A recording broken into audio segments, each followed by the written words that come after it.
ભરૂચ જિલ્લા કલેક્ટર સાહેબ દ્વારા યોગ્ય સમયે જાહેરનામા બહાર પાડવામાં આવતા હોય છે, જેમાંનું એક જાહેરનામું એવું બહાર પાડવામાં આવેલ છે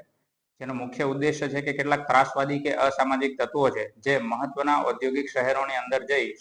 સર્વે કરવામાં આવે છે અને તેની અંદર કેટલાક મકાનો કે તે ભાડે રાખી અને અસામાજિક પ્રવૃત્તિઓને અંજામ આપતા હોય છે।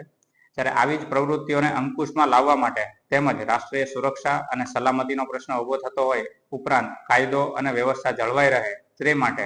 કેટલાક પરપ્રાંતીય ઈસમો કે જે મકાન કે દુકાન ભાડે રાખતા હોય છે તો તે તમામનું વેરિફિકેશન જે છે તે દુકાન માલિક છે, મકાન માલિક છે કે ઔદ્યોગિક એકમો જે છે તે તમામની જવાબદારી બનતી હોય છે। જો આ પ્રકારનું કોઈ પણ પ્રકારનું અગર પોલીસ વેરિફિકેશન કરવામાં ના આવે તો તેમના વિરુદ્ધ કાયદાકીય કાર્યવાહી કરવામાં આવતી હોય છે। જેના અનુસંધાને બરોડા રેન્જ આઈજી શ્રી સંદીપસિંહ સાહેબ તેમજ ભરૂચ એસપી શ્રી મયુર ચાવડા સાહેબ દ્વારા એવી ડ્રાઈવ આપવામાં આવેલી હતી કે આ પ્રકારના કોઈ પણ ઈસમો કે જેણે નોંધણી કરાવેલી નથી તેના વિરુદ્ધ કાયદેસરની કાર્યવાહી કરવામાં આવે।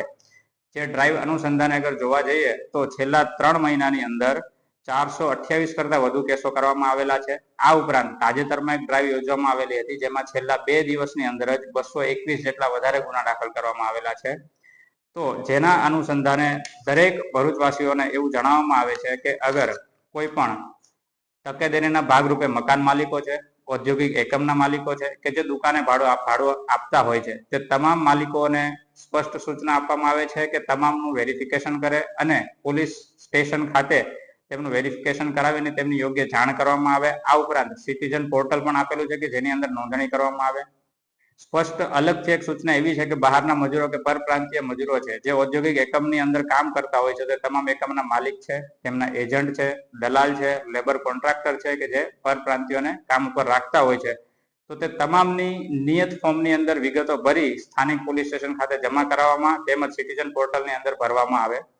વધુને વધુ ગુના હજુ પણ દાખલ કરવામાં આવશે અને આ ડ્રાઈવ હજુ આવનારા દિવસોમાં ચાલુ જ રહેવાની છે। તો તમામ ભરૂચવાસીઓને જણાવવાનું કે આ કાર્યવાહી જે છે તે થોડી સિરિયસતાથી લઈ અને